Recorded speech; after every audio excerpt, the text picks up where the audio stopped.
Hello friend, GK की कक्षा में आप सभी का स्वागत है। दोस्तों, हम लोग इसमें टोटल 50 क्वेश्चन करेंगे और इस सेशन आपके बिहार पुलिस, बिहार दरोगा, रेलवे सभी एग्ज़ाम के लिए, बीएसएससी के लिए भी आपको हेल्पफुल होगा, क्योंकि हमारे चैनल के माध्यम से एवरीडे 50 से 30 क्वेश्चन साइंस की और 50 जीके की कराए जाते हैं।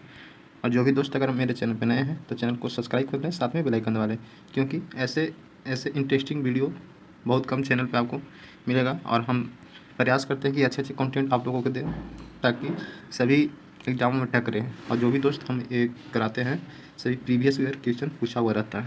तो आप पूरा वीडियो को बिना स्किप किए हुए जरूर देखिए, तभी आपको समझ में आएगा। चलिए वीडियो के माध्यम से देखते हैं। अंतर्राष्ट्रीय महिला दिवस कब मनाया जाता है? तो अंतर्राष्ट्रीय महिला दिवस 8 मार्च को मनाया जाता है। ठीक है, ये मनाया क्यों जाता है? तो प्रत्येक साल यानी एवरी ईयर महिलाओं को सशक्तिकरण को लेकर, महिलाओं को बढ़ावा देने के लिए, सामाजिक से लैंगिक समानता के लिए, ठीक है, ये सभी को बढ़ावा देने के लिए 8 मार्च को प्रति साल यानी हर एक वर्ष 8 मार्च को महिला दिवस मनाया जाता है। ठीक है, नेक्स्ट दोस्तों, क्वेश्चन थोड़ा ज़्यादा है इसलिए हम थोड़ा सा स्पीड चलेंगे, क्योंकि वीडियो थोड़ा लॉन्ग हो जाते हैं, इसकी वजह से भी दिक्कत होती है। लेकिन हम प्रयास करेंगे कि 20 मिनट के अंदर में ही हम लोग 50 क्वेश्चन करने का प्रयास करेंगे। ठीक है, नर्तकी की कांस्य मूर्ति का प्रतीक स्थल कहाँ है? तो मोहनजोदड़ो। मोहनजोदड़ो में क्या मिला है? तो कांस्य मूर्ति, यानी नर्तकी की कांस्य मूर्ति कहाँ मिली है? तो मोहनजोदड़ो। और मोहनजोदड़ो कहाँ है? तो ये सिंधु नदी के किनारे स्थित है। और इसमें और नर्तकी कांस्य मूर्ति के अलावा भी मिले हैं क्या क्या? स्नानागार और अन्नागार, इसको भी मिला गया है। साथ में सूती कपड़ा, हाथी का कंबल, ठीक है, गले का तांबे, सीढ़ी निर्मित पटरी, अरे मूर्ति, नर्तकी कांस्य मूर्ति, ये सभी कहाँ मिले हैं? मोहनजोदड़ो में। लोतन भोगो नदी किनारे है। अरे कालीबंगा राजस्थान में है। सिखों के गुरु में गुरु गोविंद सिंह थे। तो सिखों के गुरु में गुरु गोविंद सिंह कौन गुरु थे? तो गुरु गोविंद सिंह 10वें गुरु थे। 24वें गुरु कौन थे? जैन धर्म के तो महावीर स्वामी थे। ठीक है, ये जैन धर्म के थे। लेकिन सिखों गुरु में टोटल 10 गुरु हुए, जो कि 10वें गुरु कौन थे? गुरु गोविंद सिंह थे। ठीक है, आपको एक ट्रिक बताते हैं जिसके माध्यम से आप सीख जाइएगा। ठीक है, और कभी भी नहीं भुलाइएगा। अगर आपको एग्जाम में सस्पेंशन लगता है तो मेरा बताया हुआ ट्रिक को याद रखिएगा। आपको 110% बता रहे हैं कि कभी ये सीक्वेंस से आपसे पूछा जाए तो कभी नहीं भुलाइएगा। ठीक है, लिखते हैं NAARA, नारा है हक तेलंगाना। एन से होंगे गुरु नानक, ए से हो गए गुरु अंगद, ए से हो गए रामदास, आर से होंगे अर्जुन देव, ए से हो गए हरे राम। इसके बाद ह से हो गए, एन से है गुरु नानक, ए से हो गए गुरु अंगद, ए से हो गए रामदास, सॉरी दोस्तों अमरदास, रामदास नहीं अमरदास, आर से हो गए रामदास, ए से हो गए अर्जुन देव। इसके बाद है से हो गए हरे राम, फिर हो गए ह से हरगोविंद, फिर है ह से हक से हरकिशन, और तेलंगाना से हो गए त से हो गए तेग बहादुर, और हो गए ग से हो गए गुरु गोविंद सिंह। तो ये 10वें गुरु हैं। याद रखिएगा कैसे बताएं।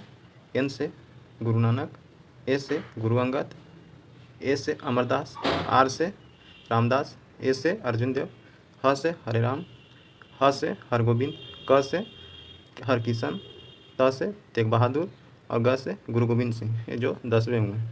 ठीक है, उम्मीद करते हैं कि ये ट्रिक आपको समझ में आया होगा। तो ये ट्रिक आपको भुलाना नहीं है।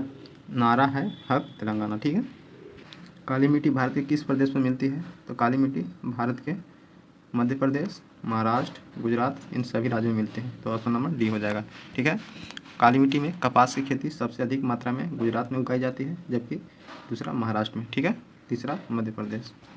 वनों से हमें कैसा सहायता मिलती है? तो मिट्टी कटाव को रोकने के लिए, बाढ़ रोकने के लिए, वर्षा में वृद्धि के लिए। तो उपरोक्त में से सभी हो जाएगा। ठीक है, भारत के किस राज्य में सर्वाधिक खनिज लोहा पाया जाता है? तो भारत के उड़ीसा राज्य में सबसे अधिक खनिज लोहा पाया जाता है। ठीक है, जबकि कोयला की बात करें तो ये झारखंड में पाया जाता है, झरिया। असम में रिफाइनिंग डिगबोई जो है, असम में तेल रिफाइनिंग है। सूफी संत ख्वाजा मोइनुद्दीन चिश्ती का उर्स कहाँ पर स्थित है यानी मनाया जाता है? तो अजमेर में मनाया जाता है। कहाँ मनाया जाता है? तो अजमेर में। अजमेर कहाँ पड़ता है? राजस्थान में। अजमेर को और क्या बोलते हैं? तो अजमेर को झीलों का नगर बोलते हैं। इसको क्या बोलते हैं?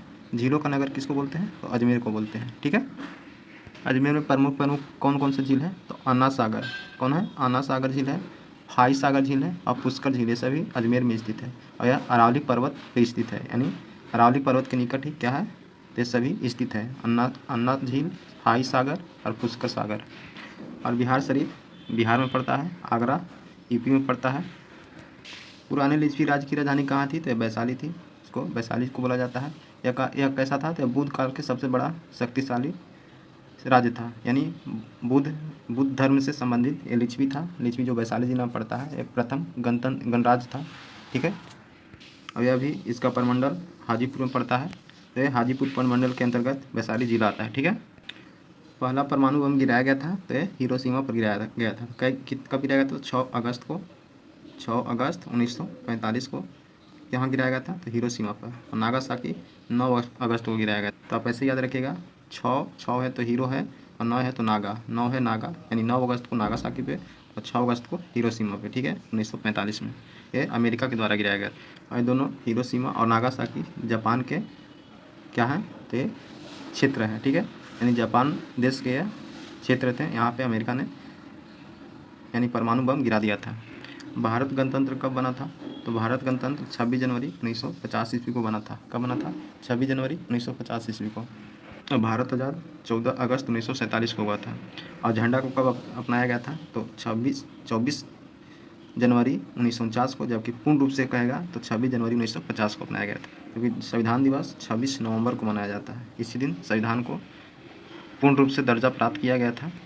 भारत छोड़ो आंदोलन का संगठन किस वर्ष हुआ था? तो 1942 ईस्वी में हुआ था। ठीक है, भारत छोड़ो आंदोलन कब से शुरू हुआ था? तो 1942 ईस्वी में। किसके द्वारा शुरू किया गया था? तो महात्मा गांधी के द्वारा शुरू किया गया था। ठीक है। राज्यसभा धन विधेयक को रोक सकता है तो केवल 14 दिन। ऐसे धन विधेयक को राज्यसभा का रोकने का अधिकार नहीं है, क्योंकि ये लोकसभा से पास कर देने के बाद ही राज्यसभा में भेजा जाता है। अगर इसको राज्यसभा माने या ना माने कोई फर्क नहीं पड़ता है, क्योंकि यह इस पर राष्ट्रपति यानी धन विधेयक पे राष्ट्रपति का अनुमति पहले हो जाता है। इसीलिए लोकसभा को धन विधेयक को राज्यसभा रोक कभी नहीं सकता है, जबकि उसको लोकसभा चाहेगा तो रोक सकता है, लेकिन लोकसभा में पहले ही राष्ट्रपति उस पर साइन करते हैं, इसके पास ही पारित हो जाता है। ठीक है। भारत के सर्वोदय नेता लोकमान्य जयप्रकाश नारायण का जीवन काल कब था? तो 1902 से 1979। लोकमान्य जयप्रकाश का जन्म कब हुआ था? तो 11 अक्टूबर 1902 ईस्वी को। कब हुआ था? 1902 ईस्वी को। कहाँ हुआ था? तो सारण जिला के सिताबदियारा में हुआ था। कहाँ हुआ था? सारण जिला के सिताबदियार नामक स्थान पे। और मृत्यु इनका हुआ था 8 अक्टूबर, यानी 11 अक्टूबर में ही जन्मे थे, और 8 अक्टूबर 1979 को इनका देहांत हो गया था। इनके माता का नाम क्या था? इनके पिता का नाम क्या था? तो हर्षु दयाल। क्या नाम था? हर्षु दयाल। जबकि माता का नाम फूलरानी देवी। कौन नाम था? फूलरानी देवी। ठीक है, उम्मीद करते हैं कि आपको समझ में आया होगा। मेगास्थनी भारत आया था, तो मेगास्थनी जो है भारत किसके शासनकाल में आया था? तो आया था चंद्रगुप्त मौर्य के राजकाल में आया था। ठीक है। बिहार में गर्म पानी के स्रोत कहाँ मिलते हैं? तो बिहार में गर्म पानी के स्रोत राजगीर में मिलते हैं। राजगीर में ही गर्म कुंड और ठंडा कुंड है। ठीक है। अजंता की गुफाएं कहाँ स्थित है? तो अजंता की गुफा ये महाराष्ट्र में स्थित है। कहाँ स्थित है? महाराष्ट्र में। इसमें टोटल 29 गुफाएं बनाई गई हैं। कितने हैं? अजंता की गुफा में कुल कितनी गुफा हैं? तो 29 गुफा हैं। ठीक है, और यह महाराष्ट्र में स्थित है। महाराष्ट्र में बोले तो कौन जिला में? तो औरंगाबाद जिला में स्थित है। उपचुनाव कराए जाते हैं, तो उपचुनाव कभी भी कराए जाते हैं। ठीक है, अगर मान लीजिए कि किसी भी MP या MLA का देहांत हो गया, तो वहाँ जो सीट खाली हो जाते हैं तो उपचुनाव कभी भी करा लिए जाते हैं, क्योंकि वहाँ पे विधायक की संख्या यानी जो जीत कर आए प्रत्याशी का वहाँ बहुमत नहीं रह पाता, इसीलिए कोई भी प्रत्याशी को वहाँ पे खड़ा कर उपचुनाव के द्वारा जिताया जाता है। ठीक है, ताकि वहाँ का विकास ना रुके, और वहाँ का जो क्षेत्रीय जो MP या MLA पार्टी जो बनता है वो हमेशा अपने जाके संसद भवन में हो या विधानसभा में हो अपने मुद्दों का सवाल करे। ठीक है, इसीलिए उपचुनाव कभी भी कराए जा सकते हैं। विश्व बैंक का दूसरा नाम क्या है? तो विश्व बैंक का दूसरा नाम IBRD है। IBRD है। क्या है? विश्व बैंक का दूसरा नाम IBRD। विश्व बैंक की स्थापना 1945 ईस्वी में किया गया था। कब किया गया था? 1945 ईस्वी में। दक्षिण भारत की सर्वाधिक प्राचीन एवं समृद्ध भाषा कौन सी है? तो दक्षिण भारत की सबसे समृद्ध भाषा तमिल है। कौन है? तमिल है। दक्षिण भारत की सर्वाधिक प्रचलित एवं समृद्ध भाषा कौन सी है? तमिल है। और मलयालम कहाँ बोला जाता है? तो केरल में। ऑस्कर पुरस्कार किस क्षेत्र में उत्कृष्ट कार्य के लिए दिया जाता है? तो ऑस्कर पुरस्कार किस क्षेत्र में दिया जाता है? तो सिनेमा के क्षेत्र में दिया जाता है। किस क्षेत्र में दिया जाता है? तो सिनेमा के क्षेत्र में दिया जाता है। ठीक है, और यह कब से दिया जाता है? तो 1929 से दिया जाता है। 1929 से ऑस्कर पुरस्कार सिनेमा के क्षेत्र में दिया जाता है। लोक कला चित्र मधुबनी, मधुबनी पेंटिंग कहाँ का उद्भव है? तो बिहार में, यानी बिहार की क्या है पेंटिंग है। और यह मिथिला ठीक है, इसकी शुरुआत मिथिलांचल में हुआ था, जो मिथिला बोलते हैं अभी, ठीक है, मिथिलांचल में हुआ था। और यह मधुबनी पेंटिंग बिहार की है, ठीक है। ये इसको जीआई टैग दिया जा चुका है और ये बहुत अच्छी पेंटिंग है। और मधुबनी पेंटिंग कहाँ का है? तो बिहार का है। कथकली नृत्य का उद्भव कहाँ हुआ है? तो कथकली केरल में हुआ है। कहाँ हुआ है? तो कथकली का उद्भव केरल में हुआ है। मोहिनीअट्टम केरल, ठीक है, उड़िया उड़ीसा और घूमर राजस्थान, ठीक है, और कुचिपुड़ी आंध्र प्रदेश। विश्व प्रसिद्ध छोटा नागपुर पठार किसकी प्रचुरता के लिए जाना जाता है? तो खनिज भंडार के लिए छोटा नागपुर के पठार जाना जाता है, ठीक है। यानी छोटा नागपुर के पठार में सबसे अधिक खनिज की प्रचुर मात्रा पाई जाती है। जरावास आदिवासी मुख्यतः कहाँ के निवासी हैं? तो ये अंडमान द्वीप के निवासी हैं। कहाँ के हैं? अंडमान द्वीप के निवासी हैं। कौन से? तो जरावासी। टिहरी बांध कहाँ है? तो ये उत्तराखंड में स्थित है। टिहरी बांध कहाँ है? तो उत्तराखंड में स्थित है, ठीक है। और ये किस नदी के मुहाने पर स्थित है? तो भागीरथी और भिलांगना। किस नदी? भागीरथी और भिलांगना नदी के तट पर स्थित है टिहरी बांध, ठीक है। इसका काम क्या है कि ये 2400 मेगावाट का बिजली सप्लाई कर। राष्ट्रसंघ दिवस मनाया जाता है तो 24 अक्टूबर को मनाया जाता है। राष्ट्रसंघ दिवस कब मनाया जाता है? 24 अक्टूबर को मनाया जाता है। राष्ट्रसंघ की स्थापना 24 अक्टूबर 1900 कितना को हुआ था? तो 45 को हुआ था, ठीक है। और यह प्रत्येक साल राष्ट्रसंघ दिवस कब मनाया जाता है? 24 अक्टूबर को मनाया जाता है, ठीक है। सुब्रतो कप किस खेल से संबंधित है? तो ये फुटबॉल से। सुब्रतो कप किससे संबंधित है? फुटबॉल से। चीनी यात्री हैंसोंग भारत आया था तो हर्षवर्धन के कार्यकाल में हुआ था, यानी राजकाल में हर्षवर्धन के दरबार में आया था चीनी यात्री हैंसोंग, ठीक है। ये कब आया था? तो 629 ईस्वी में। 29 कहीं 30 देता है तो हड़बड़ाइए नहीं, कभी कहीं कहीं आपको 30 मिलेगा और कहीं 29 मिलेगा, लेकिन आया था वो 29 में ही, ठीक है। और यह भारत आने के बाद भारत में 8 वर्ष यानी सबसे अधिक वर्षों तक बिताता है। 643 ईस्वी तक ये भारत में रहता है। कौन? हैंसोंग। और किसके दरबार में आया था? तो हर्षवर्धन के दरबार में आया था। अपनी एक पुस्तक द व्हाइट टाइगर के लिए मैन बुकर प्राइज किसे मिला है? तो अरविंद अडिगा को मिला है। किसको मिला है? अरविंद अडिगा को, ठीक है। और इसको 2008 में, सन 2008 में मैन ऑफ द बुकर पुरस्कार से सम्मानित किया गया था। जाकिर हुसैन किससे संबंधित है? तो जाकिर हुसैन तबला वादक थे, ये तबला बजाते थे। क्या बजाते थे जाकिर हुसैन? तबला। बांसुरी कौन बजाते थे? तो हरिप्रसाद चौरसिया, ठीक है। सितार कौन बजाते थे? तो निखिल बनर्जी सितार वादक थे। बांसुरी कौन बजाते? हरिप्रसाद चौरसिया। जबकि सरोद कौन बजाते थे? अमजद अली खान सरोद वादक, तबला और जाकिर हुसैन बांसुरी, हरिप्रसाद चौरसिया सितार, निखिल बनर्जी। कुशल स्थानीय स्वायत्त शासन के लिए विख्यात दक्षिण भारत का राजवंश कौन था? तो दक्षिण भारत का राजवंश कौन था? बताइए। तो चोल था।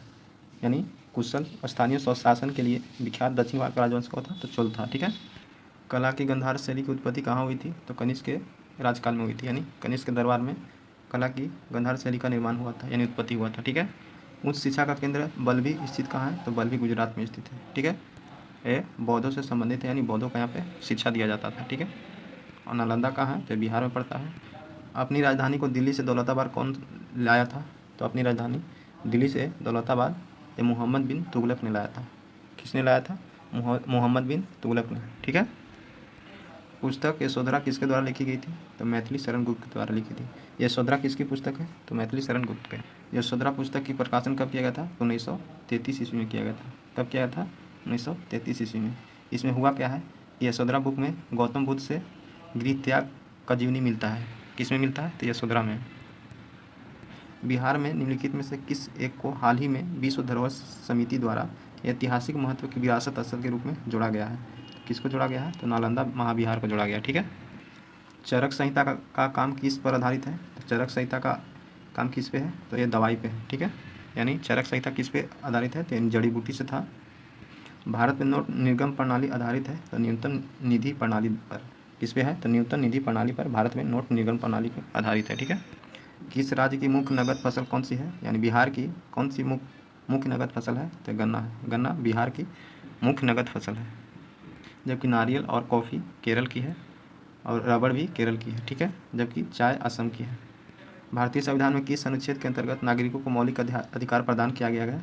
तो 12 से 35 के अंतर्गत, ठीक है। यानी अनुच्छेद 12 से 35 के अंतर्गत नागरिकों को मौलिक अधिकार का उल्लेख किया गया। मौलिक अधिकार अभी कितने हैं? तो 6 हैं। पहले कितने थे? 7, जिसको संपत्ति के अधिकार को हटा दिया है। अनुच्छेद 300 के कहाँ रखा है? ए में रख दिया गया है, ठीक है।